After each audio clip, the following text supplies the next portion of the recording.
Welcome, my friends, to PMP Micro Mock Exam 3.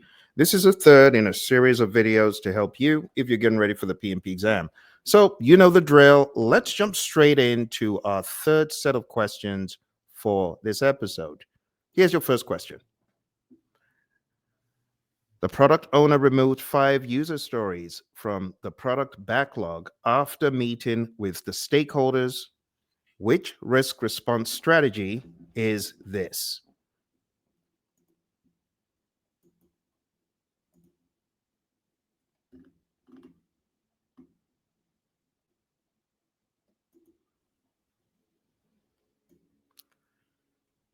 All right, let's move on and check out the answer. So, based on what the question says, removed the user stories. That means they've taken away the risk, right? They've taken the risk away, and therefore, this is an avoid strategy. Risk avoidance is cutting off the scope. So, in this case, the answer is C, avoid. Let's go to our next question. You have encountered a huge risk on your project. The PMO has given you a few options. You decide to remove some of the identified work from the project scope. Which risk response does this describe? All right, let's move on to the answer. You know, these are the money spinners. So the answer to this, again, is avoid, right? Examples of avoidance actions include removing the cause of a threat, extending the schedule, and changing the project strategy or reducing the scope. Next question. You have a discussion with your boss that you may need to request additional budget if a particular risk occurs. He tells you there are no funds available to meet your request. Which risk response strategy is this?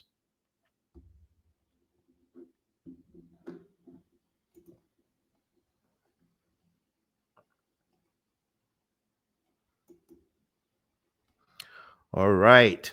The answer to this question, my friends, is accept, but it's a passive accept. This is a passive approach. Acceptance can be either active or passive. The most common active accept strategy is to establish a contingency reserve, including amounts of time, money, or resources to handle a threat if it occurs. At this point, nothing is being done. So this is simply passive accept. All right, let's move on to the next one. The product owner has decided to conduct one more round of backlog preparation in order to deal with the ambiguity that surrounds some of the requirements on the project. Which risk response strategy is this?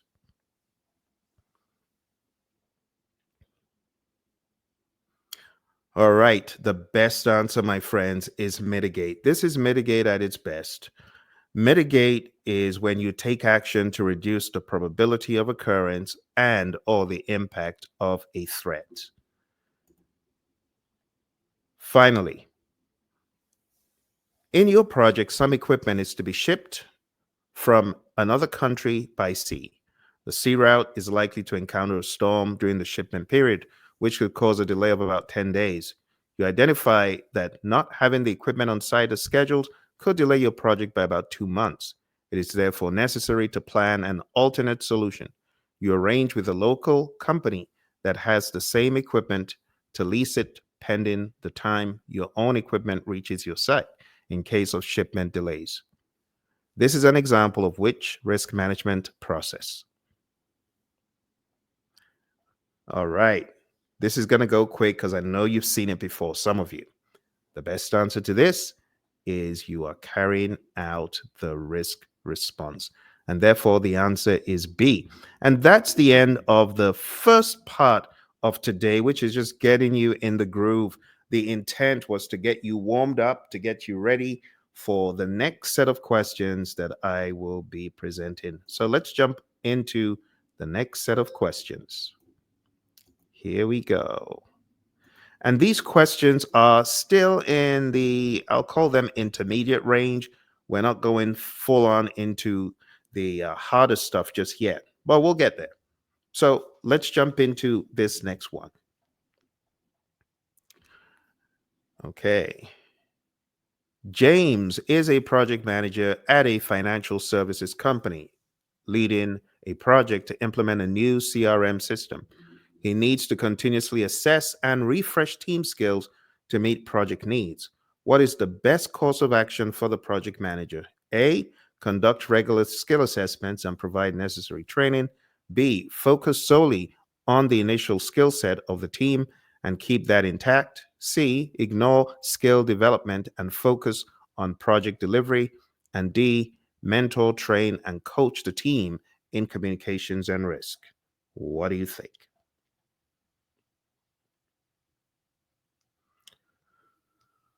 All right. Hit the pause button if you need more time. We're going to be moving a little bit quicker today. Okay. You know, I normally give you about a minute. We're moving quicker today. Okay. So, the best answer to this, using the process of elimination, there are things that you should just cut out, right? There's one that sounds good, but it's actually not. And it says mentor, train, and coach the team in communications and risk. But it says you need to continuously assess and refresh team skills. So you can't just say communications is what I'm going to train you on, risk is what I'm going to train you on. That's not the best course of action. Option C that says ignore is also not a good response. And B, focus solely on the initial skill set. Well, that means they're not going to grow, right? So the best answer here, my friends, is option A.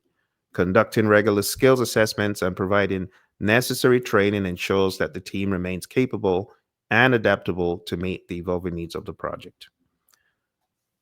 Next, Laura is leading a product development team at a manufacturing firm. She wants to maintain team knowledge transfer to ensure continuity. What should the project manager do first? A. Rely on team members to informally share knowledge. B. Document all processes and procedures comprehensively.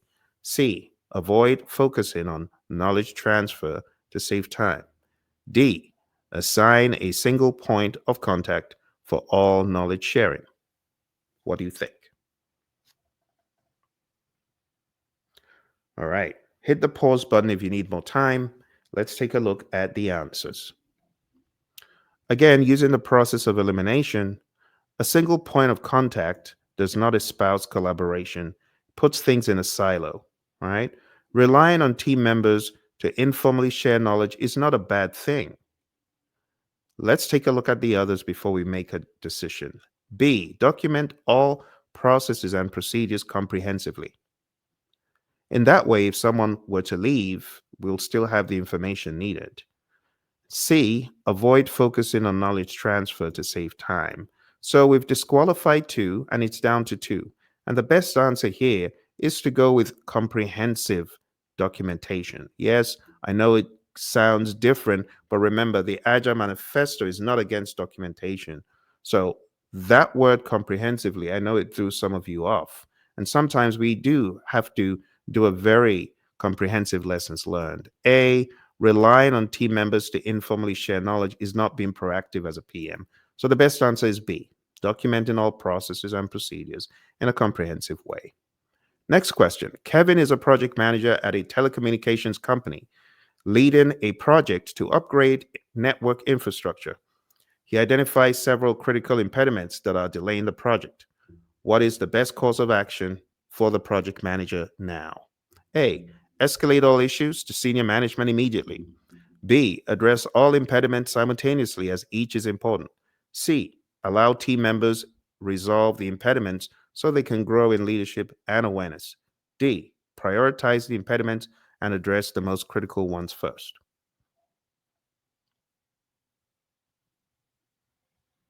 Okay, hit the pause button if you need more time. All right, so taking a look at these, we want to highlight the word critical impediments. These are impediments that could probably bring the project to its knees. So, taking a look from the bottom up, as you notice, a lot of times I go to option D and read up because I want to make sure that we're covering everything with as much attention, and I divvy it up.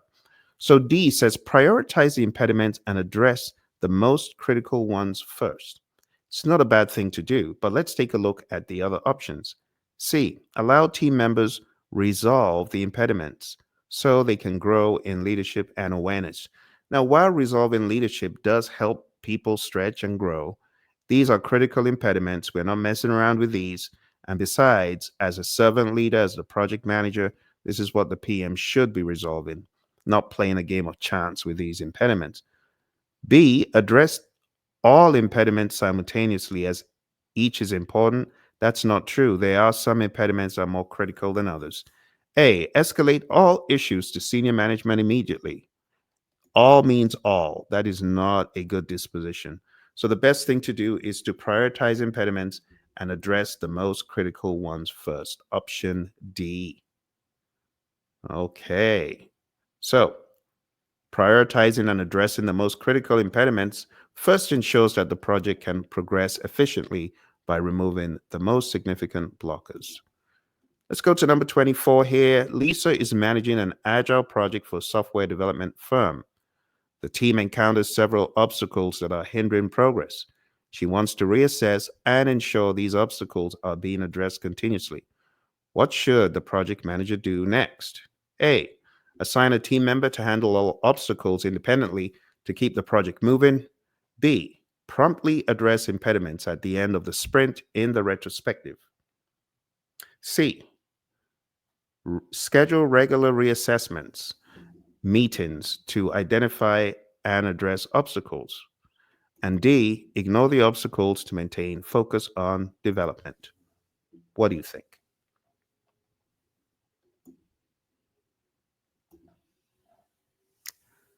All right, hit the pause button if you need more time. Now, we're going to use the process of elimination. What is the problem here? Several obstacles are being encountered. It's hindering progress. Lisa wants to reassess and ensure the obstacles are being addressed. So, common sense says don't ignore the obstacles, right? Scheduling regular reassessments is not a bad thing. Let's read B. Promptly address impediments at the end of the sprint in the retrospective. Well, that's not very prompt, is it? Even though it says promptly. A. Assign a team member to handle all obstacles independently to keep the project moving. Again, that's not in the interest of the team or the scrum master or anyone else on the team. So in this case, the best answer is to schedule regular reassessment meetings to identify and address the obstacles. That is option C. All right. We got one more in this intermediate category and we'll move on to something else. Mark is a project manager for a construction project that requires negotiating agreements with multiple subcontractors. He needs to determine a negotiation strategy. What should he do? Okay. A, focus mainly on profits and cost reduction to ensure a successful outcome for the project. B, begin negotiations without any preparation to save time. C, allow subcontractors to set all terms to ensure their cooperation. D, analyze the bounds of the negotiations and the priorities of the project. What do you think is best?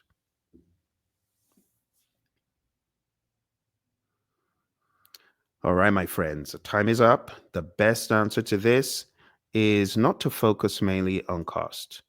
That is being presumptuous. Beginning negotiations without any preparation is ill advised.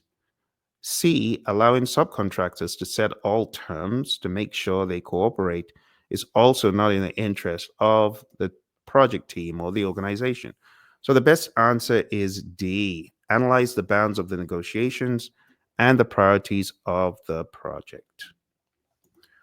All right, my friends, now we are moving on to the world of process. We're going to the process domain. We're going to hit some process domain questions very quick before we get to something more in the middle of the road, hybrid. All right, so let's jump into these process domain questions real quick. Number one, you are implementing a critical phase of the project and find that the planned resources are insufficient. What is the best initial step? A, request additional resources from the project sponsor. B, reassess the resource allocation to optimize usage. C, continue with the current resources to maintain the schedule. And D, escalate the issue to the change control board for an augmented resource pool. Take some time to think about it.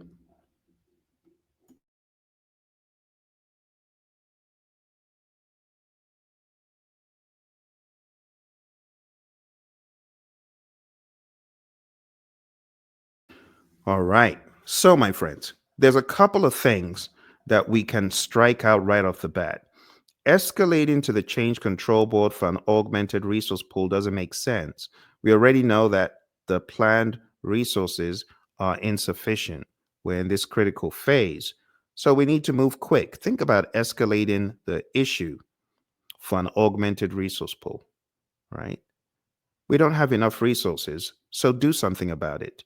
D is not the best option. Let's take a look at A. Request additional resources from the project sponsor. Again, it's like going back to that, well, I need more resources. Most projects are like that. So A and D are not really solving the problem. Let's see if B and C give us any better options. B, reassess the resource allocation to optimize usage. It's not a bad word. It's possible that that could help us. And let's take a look at option C.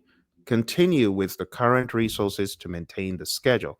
Well, yeah, that isn't all well and good, but we could do better if we did B. So let's cancel C, and the best option is B. Reassess the resource allocation. And that allows for optimization, and the project can progress without immediate additional resources. So that's the first thing you want to do whenever you find a shortage of any sort. Analyze and optimize. Number two, during project execution, a major risk event occurs that was not identified in the risk register. What should you do first?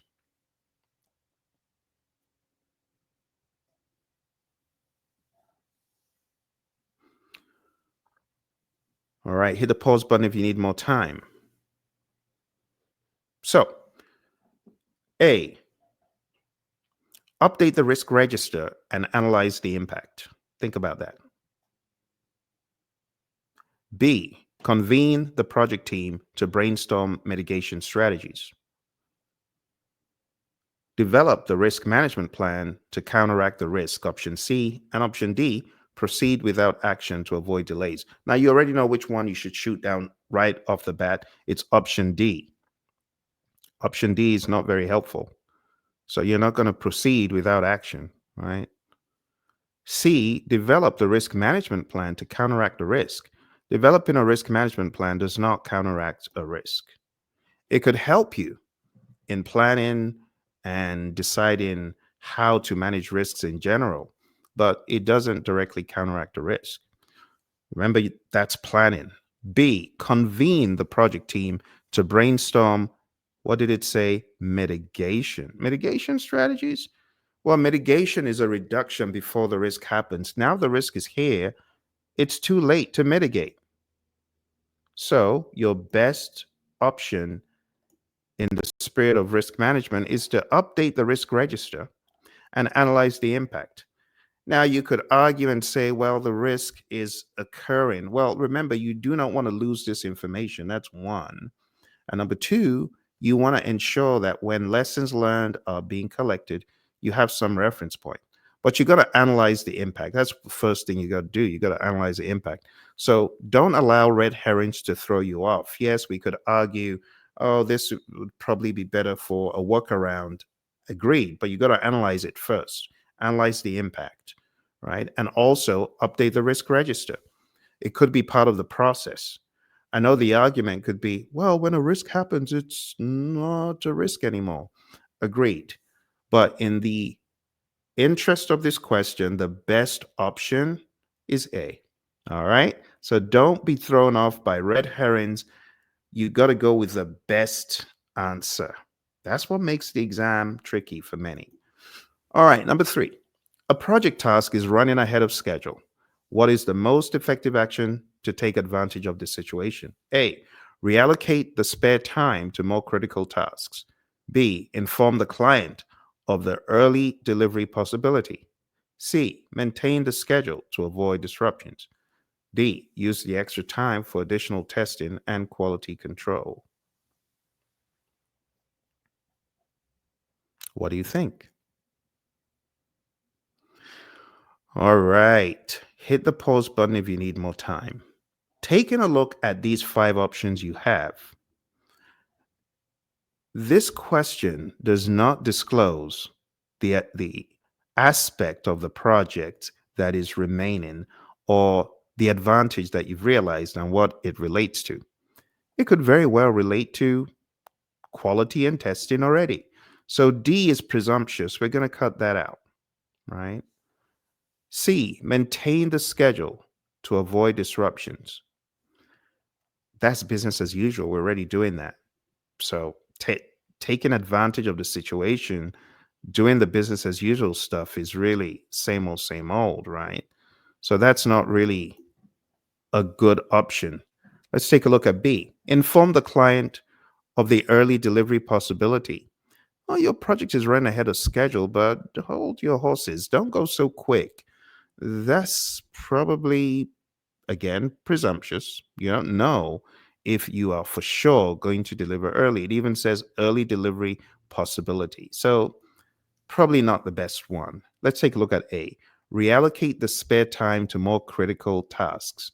Now that makes sense because critical tasks on the critical path, and we want to make sure that the critical tasks are done.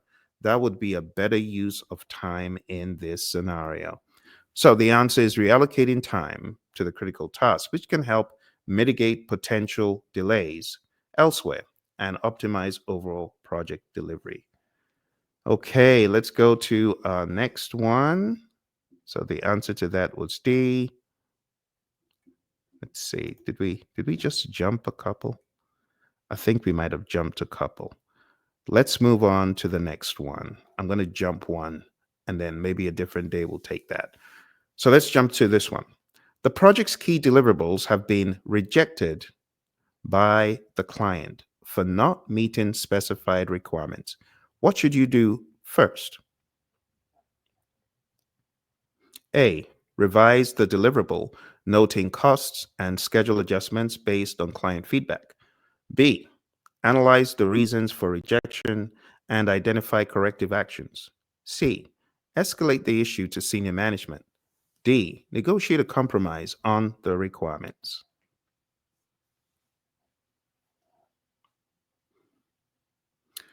All right. So, negotiate a compromise on the requirements.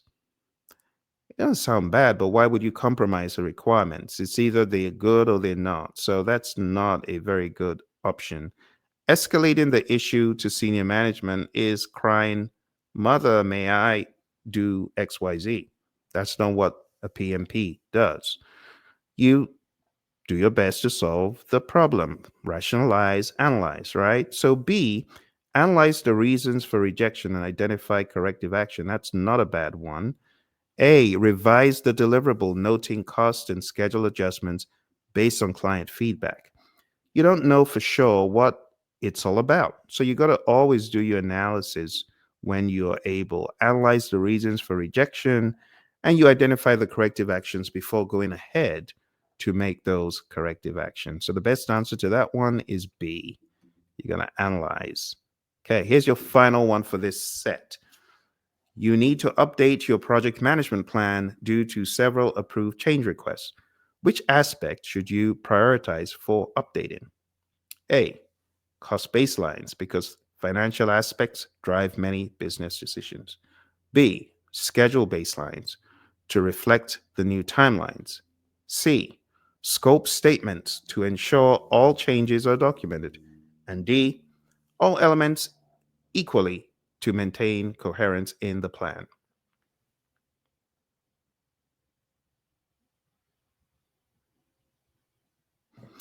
All right. Hit the pause button if you need more time. The options that are biased towards one knowledge area or against the knowledge area are all incorrect. A, that talks about cost baselines, B, that talks about the schedule baseline, and C, that talk about scope statements, they're all biased. The best thing to do is to analyze all of those aspects and prioritize each of those equally to maintain coherence in the plan. You can't say, oh, schedule is not important, I'll just go with cost. No. So the best answer is all elements of the project management plan should be updated cohesively to ensure consistency and integrity of the plan following changes. And my friends, we've come to the first break. We're going to take a short break. And then when we come back, we're going to jump into some more hybrid oriented questions. And the idea about these hybrid oriented questions mix in traditional, mix in a little bit of uh, agile, is to allow you to be able to shift during the exam. I call it being a shapeshifter. So we'll take a look at those when we come back.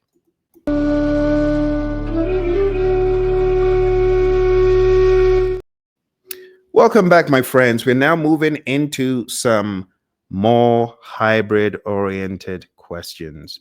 So let's jump straight in and let the fun begin. Okay. We got just 5 left for today, so we'll be over very soon, but let's jump in. Last time we talked about this aspect, we stopped at 10. This is now 11. System change requests such as software defects, maintenance requests, and technical debt management need to be effectively prioritized and managed in a hybrid agile environment. The team has decided that these SCRs should be added as user stories to ensure that they are properly addressed alongside new feature development. Where should these SCRs be added to ensure proper prioritization and tracking? Is it A, architecture, B, release plan, C, sprint backlog, D, product backlog?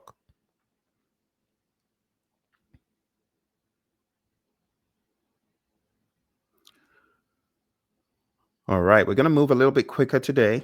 So I'll give you a few more seconds.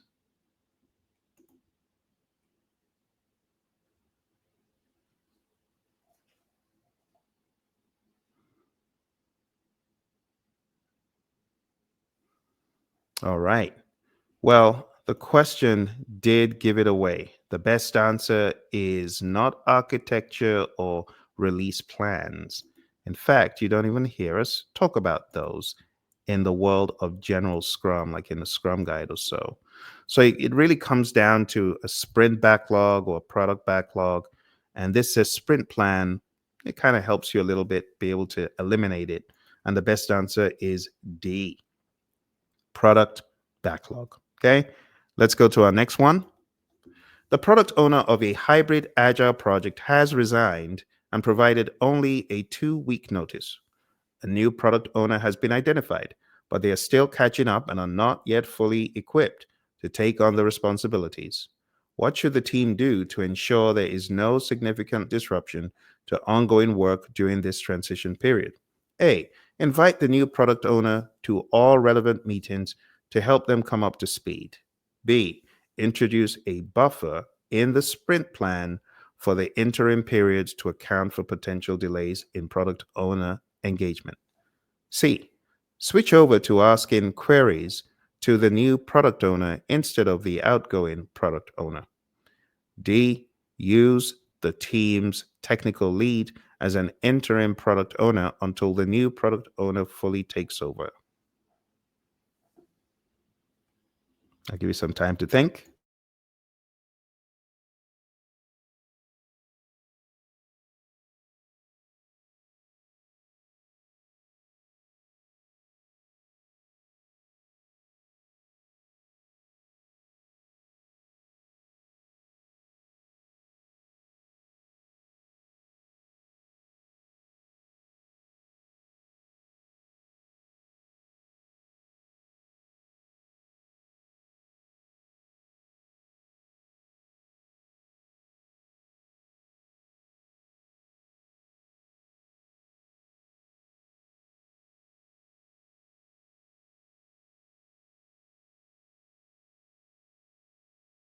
All right. I gave you quite a bit of time to think about this one because I know it's a little bit new and a little bit deep in the world of Agile. But when you think about it, you as the project lead or you as the scrum master, you got to put on that leadership hat, right? And one of the best ways to do it is to get the product owner to come to the meetings. Why is that? Because involving the new product owner early is going to build a relationship that will help the product owner gain a perspective from the team, right? So when you bring a team together in that way to bring a new member into the fold and accelerate it by inviting them early, it just helps things move along because you're kind of like prolonging their fate and saying, well, get up to speed before you come in. No, there's no shame. So the best answer is A, invite the new product owner to all relevant meetings. This approach helps a new product owner get acquainted with the product, helps them get more familiar with stakeholders, team dynamics quickly, and is an appropriate way to ensure smooth transition. All right, let's go to number 13. An agile team has completed a few sprints and now has a good understanding of its velocity, which measures the rate of completing work. The team wants to explore methods to further improve their velocity and believes that changes to certain processes might help. Which of the following is most likely to be effective in increasing the team's velocity? A. Increase the number of stories planned per iteration. B. Reduce the frequency of daily scrum meetings. C. Support teamwork. D. Reduce the duration of the daily scrum meetings. I'll give you some time.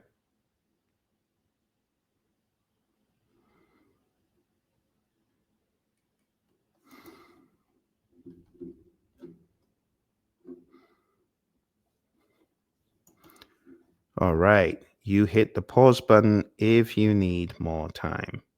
So think about this. Which of these is in the spirit of Agile? Which of these is not? First of all, the idea about increasing velocity is a very slippery slope, but it is one that could be addressed nonetheless. So reducing the duration of the daily scrum is not keeping scrum intact as scrum recommends, right? Scrum recommends that we keep things intact. The other option that needs to go is increase the number of stories planned. That's an artificial way of throwing more things in and just hoping to get them done because there's no empirical data to back that up. You don't just plan more user stories at the drop of a hat. We rely on empiricism. So we want to take a look in the rearview mirror and actually see proof that that can be done. And if there's no proof, we ain't doing it. So A is not a good option.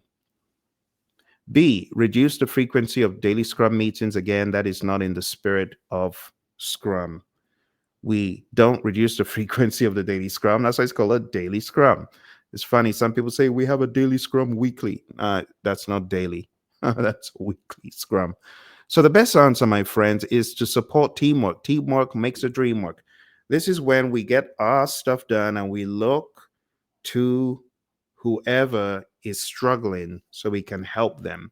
We say stop starting and start finishing. So it's a mindset, it's a mindedness. So we want to support teamwork, right? Effective teamwork, collaboration, and communication are crucial in Agile. Fostering teamwork leads to better efficiency and productivity. Okay, let's go to our next one. Number 14. The product owner of an Agile team is unhappy with the team's estimate for a particular product feature.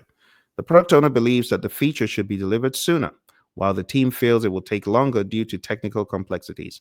How should the team facilitator handle this situation to balance both perspectives? A. Ask senior management to resolve the conflict. B. Advise the product owner to respect the team's estimates.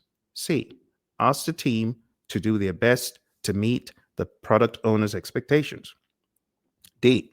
Facilitate an open discussion about how the needs of the product owner can be achieved while respecting the team's estimates.